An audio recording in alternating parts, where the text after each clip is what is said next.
Hello, everybody. Happy Thursday, and welcome back to GovConHacks Live.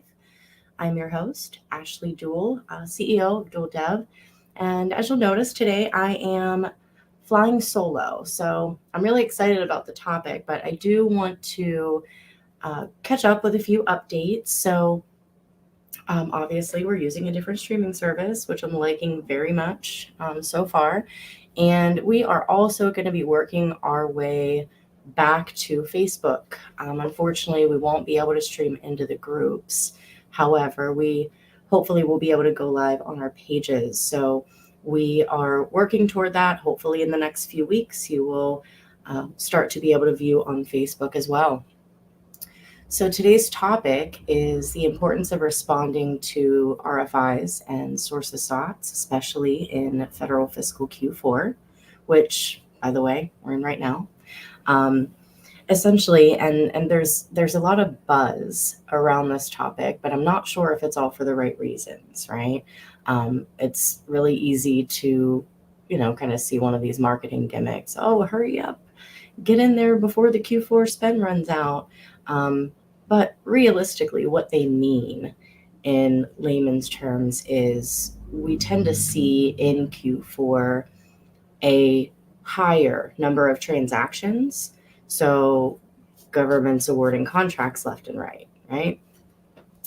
A lot of times we see also that these smaller dollar amount contracts often have the least competition where the big guys can't really bid. And some of them can get awarded during the market research phase of the procurement cycle, which is really, Sources Sought and RFI is essentially market research, right? The government's doing their market research. And they do that for a couple of different reasons. One of which being, to identify sources, if your DSBS profile is blank, for example, and, they're typing in something that they're trying to buy and they're not finding many results and they've exhausted those efforts, they'll often just kind of pull industry and say, hey, who's all out here that can do this, right? We see that a lot with the Sources Sought notices, whereas a request for information in a lot of cases is essentially they have a problem to solve, but they don't necessarily know how to solve it. So they're kind of getting information from industry. Let me show you, based on this screen, where these Sources Sought and RFIs end up falling into the picture. So this is kind of the federal acquisition flow chart, right? And I bring that up to show you that when a need is determined, the decision to procure is made, right? So I know I need this. I don't necessarily know how I'm going to buy it yet, right? First question I'm going to ask myself is, can I buy this on my P card, right? So for those of you who may not be familiar with P card, it's a procurement card, which is really otherwise just known as a credit card. And essentially for products, there's a $10,000 threshold. For services, $3,500 threshold. And for construction, that is even less at $2,500, excuse me. Now, there are, as with pretty much everything government contracting, there's the rule and then there's the exception. So some agencies have higher software thresholds, but we're not going to get into that during this episode. Next comes market research. This is where, your DSBS profile might be looked at. This is where they're going to issue a Sources Sought or an RFI. Maybe they're going to send an invitation to bid to 10 vendors they already have a relationship with. And if your capability statement is on file with them, it also helps them find you when they're looking, right? Whether they have an internal database or not, sometimes they go to Google. We did see that a lot, like during the pandemic. A lot of companies shut down. Their doors were closed. If you were non-essential, you weren't working, right? Well, the government still had to meet their needs. So what we found was they were using more untraditional methods. You saw a huge surge in, government agencies getting on LinkedIn, for example. So I was in my heyday during COVID. There was a lot of just extra effort on behalf of the agencies to get in touch with industry. So But I digress. Anyway, this is where the sources sought and the RFI are going to be issued. You see how long before that makes it to a solicitation on sam.gov. So they haven't even really developed the statement of work, haven't chosen a set aside. They may or may not know how they're going to compete this contract. They might want to see if it's available on GSA first, right? A lot of agencies do have, sort of rules or supplemental rules where certain items, they have to utilize certain vehicles first if it's available there. Funding is acquired, and then the procurement method is selected. So if we're engaging here and we're able to meet the government's need, unless the FAR says otherwise, why would we go all the way to the trouble of getting here, right? So there's sort of a rule, and I'm sure you guys know by now that, the way that the agency budgets work, if you don't use it, you lose it, essentially. So if they don't spend that money in their budget, they're not going to get it next time around, right? And, federal fiscal Q1 is typically when we see a lot of long-term IDIQs being awarded, BPAs, some of the larger dollar amount contracts that, there, essentially is a lot of past performance requirements for. So for new contractors, newer, I should say, Q4 tends to be a lot easier of a win because those thresholds go down a little bit to help the agency spend their budget. But moving along here, I'll go ahead and get rid of that. So the difference essentially in a sources sought and an RFI is going to be, source selection and then request for information, right? They may not know how to compete something. They may not know what even the requirements should be. So there's sort of a position among a certain group of contractors, we'll say, where, if there's not a dollar amount, they're not really interested in responding to it. And don't assume that your partner, your teaming partner, another small business is going to respond. I know you guys get busy, get your heads down. Maybe you're working on a proposal. You've got meetings to attend. You see a sources sought and you're like, oh, I'll just catch the next one. Now's not the time for that sort of mentality. Now's the time to look at this like, hey, it's only going to take an hour of my time. Some other benefits of leveraging this part of the procurement process is essentially even just very basic brand awareness, right? If you have never done any marketing to government agencies, if they don't know who you are, then, using the sources sought phase is a great way to demonstrate your value and become acquainted with the agency that you now know buys what you sell. So if you're using the sources sought phase strategically, and we're going to dig a little bit more into how you do that and what that means, then essentially it's not going to be always just a waste of your time, right? Here's another common complaint that I get. Not necessarily a complaint, it's a mistake. See a sources sought notice on SAM, and the instructions are respond with your capability statement answering the following questions. Because it doesn't say in the FAR that you have to answer all the questions, that's not necessarily a reason to not follow the rules, right? Because they are doing market research. So if I'm seriously planning on awarding a contract, let's say 150,000, maybe it's 50,000. We'll say it's 50,000. And I'm expecting to get enough information that will allow me to award that without competing it, and you send me a capability statement that doesn't answer any of my questions, how can I really use that response at all in the decision that I have to make? So there's nothing in the FAR that says you can't give them more than what they're asking for. There's nothing in the FAR that states that you have to answer all of the questions. However, be selective with what you don't answer, right? Because if they're asking the question, then it's probably going to be a determining factor in the decision that they have to make, right? And then thirdly, the follow-up. There's nothing in the FAR that says that you can't submit late. So I wouldn't be overt with that word late. If you're a couple days late, maybe even up to a week late. Great. Not a month late. That's a little bit overkill. But you usually get an acknowledgement of response. They received it. They'll say receive, thank you. And sometimes that's it. And 90% of contractors, in my experience, they stop there. And then they develop that mentality over time that they're not necessarily getting an ROI for their time spent. Well, that mentality is coming because you're not executing on the follow-up. You're not following that to see if that's going to solicitation. You're not asking questions.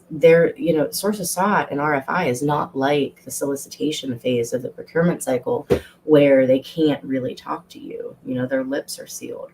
This phase, it's kind of fair game. So if at the very minimum, you're using that time to follow up, ask more questions, and possibly even potentially collect intel.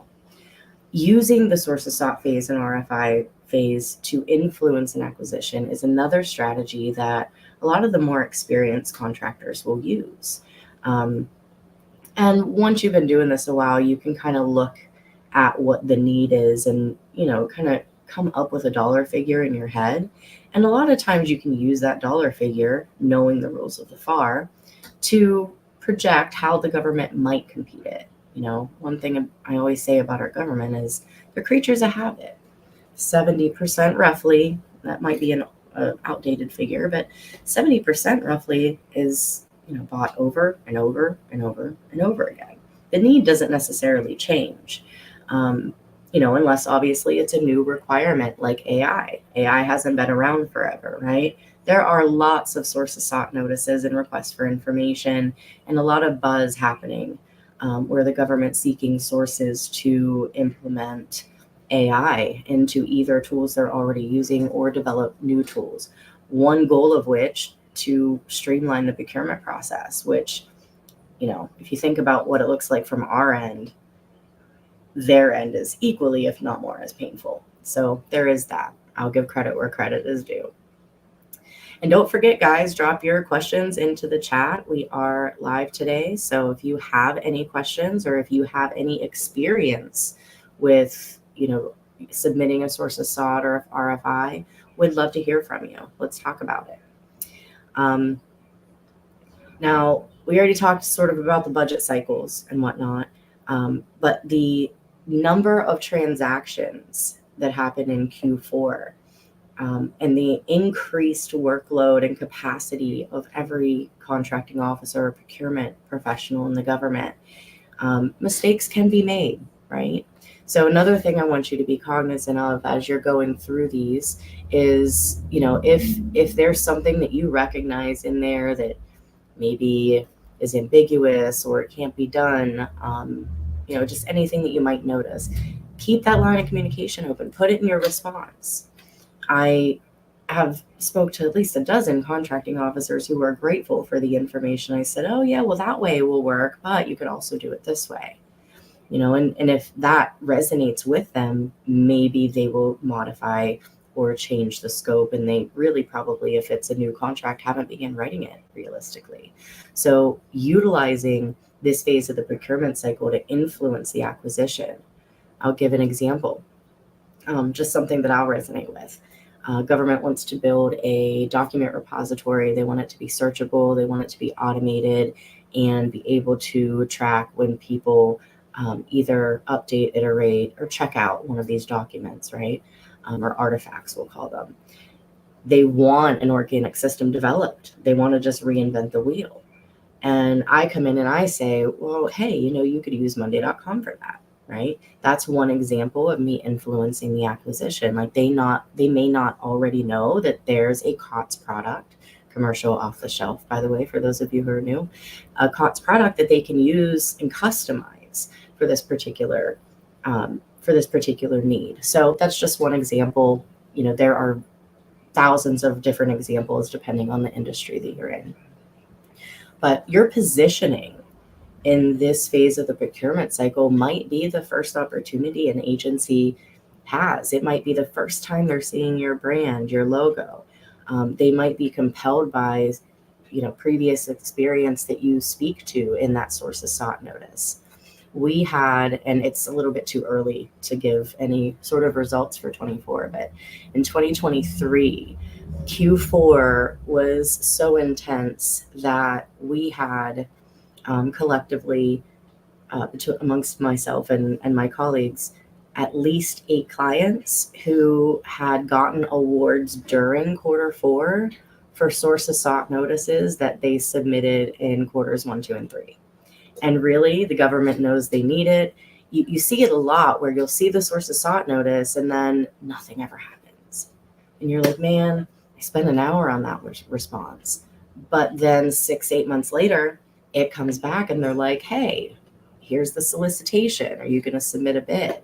So if you're following up on that throughout the course of the year after the submission, you're a little bit more privy and have a little bit more time to plan for that solicitation. If you just submit it, call it a day, you never follow up on it, you never ask any questions, you might just catch it on SAM. Hopefully you have your notifications on and you're following the notice to know when it does become a solicitation. I actually had an incident 2 weeks ago now, last week, where a client had submitted a response to a sources sought notice, and the solicitation came out and she missed it. So the day after the deadline, the government emailed her and said, are you not submitting a response to this? And she was like, oh, I didn't see it. Can I submit late? And they said, yeah, we're going to extend the due date till August 1st or whatever it was. And then came back later and said, oh, sorry, there's been a change of plans. We can't extend the due date. So not in all cases, and we didn't get any information as to why that is or why they said they were going to do it and didn't. I did advise her to keep an eye out for an award notice. At the very least, engaging on that contract for subcontracting experience would be a great way in to catch it next time it comes around, right? But that's one example. If you're not being proactive in your procurement strategy and you're not following up on those sources sought notices or even not submitting them, you have zero influence over the acquisition, and your competition could potentially be greater. As I stated a little earlier, one of the reasons the government does this market research is to determine, hey, can I set this aside? Is there enough 8A companies or woman-owned companies or hub-zone companies that I can put this small business set aside or 8A or whatever it might be, what have you. And if nobody's responding to these notices, especially those that are participating in these small business programs, then it ends up going full and open competition, and you're bidding against the likes of your Deloitte and Honeywell and Boeing. And as a small business, why did you go through all the hassle of getting that set aside if you're not going to use it strategically? And the sources sought RFI phase, the market research phase, is a great time to utilize that set aside. And by utilizing, I'm not saying lead with it. I'm not saying, oh, we're a woman-owned small business, give us a contract. It doesn't work that way. Hopefully you have the logo on your capability statement and you've tailored your capability statement to that response, right? And when I say capability statement, I don't necessarily mean your marketing piece. If we're responding to a government ask, using the Word version on your letterhead is fine. Some people like to put a fancy cover page, in the front, but sources sought notices usually aren't all that, right? They don't have a table of contents. It's not really that serious. So don't make it harder than it has to be. I responded to one the other day. It took me 24 minutes. I already have a template I kind of use. I just pull that up, tailor it, change the information I need to change, and send it in and call it a day. That obviously took me more like an hour and a half in the earlier days, but as you do it a few times, you get better, right? Set your process up, execute it a couple times, and, refine it to the point where you're only changing a few things for everyone that you bid on. And then how do you make sure that your responses are effective? Like we talked a little bit earlier about a common mistake being, don't just throw your capability statement in its marketing basic format without answering the questions. Otherwise, your response really can't be taken into consideration. Definitely read it carefully. Try to understand what the problem is. Put your project manager hat on. Understand, I wish Andy was here with his hats. Understand what the problem is and kind of work through what it would look like if you were to solve this problem. Offering solutions, essentially, and be as detailed as possible, but be also cognizant that you're not giving away any of your intellectual property. These aren't redacted. They may get circulated around, and they don't fall under the same rules as, the RFPs do. So, you don't want to give too much, but you also don't want to give not enough to where you're not able to be taken into consideration. Highlight your strengths, right? This is a great time to lean on those differentiators. And by differentiators, I don't mean excellent customer service. What makes you the best choice, right? And work those strengths into your response. And that might change, but if you are in one industry, typically your differentiators are the same. If you're bouncing around industry to industry, those may not be completely apparent, especially if you lack the experience. So this does get easier to do, once you kind of grow and have some business development under your belt. The only other thing that I think is important to include here is the communication, right? So we're in the market research phase. Their lips are not necessarily sealed. You can ask questions. There can even be meetings. Sources Sought phase, I might remind you, is a great time to schedule a capability briefing. That requirement's fresh on someone's mind. They're either planning the acquisition or they're trying to figure out how they can get it done within budget. There might be more to the story there. Something might be keeping them up at night. If you can find out what that is in advance of the proposal, you're in. You're gold. That's a great time to strike. So being diligent on that follow-up, using that opportunity, if you've never had a meeting with a government agency before, if you're not diligent in marketing, if you're not introducing yourself to agencies and primes, use that Sources Sought phase to leverage. Follow your targeted offices. That way, when they put out a Sources Sought notice, you get your SAM notification. SAM will send you a little email. It says, hey, you've got a match from this search. And then that way, you can kind of follow your offices individually. Once you have spent some time on there, or you've done your market research in like USA Spending or FPDS, that does become a lot easier to kind of recognize. The first characters of the solicitation, though, I believe it's the first 5, it might be 6. Sorry, guys, it's getting late. The first characters of the solicitation are also the same characters of the procurement office. That's their procurement code, their procurement office code. So that's sort of like an ID. And each procurement office, has humans within.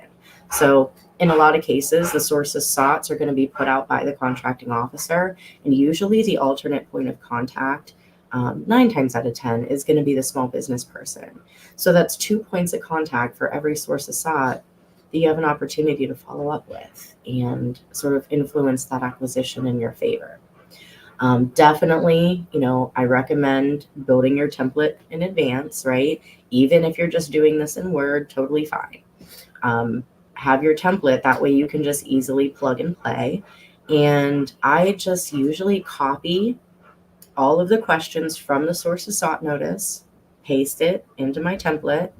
I'll adjust the heading. I'll make the questions the headings, and then I just answer in plain text.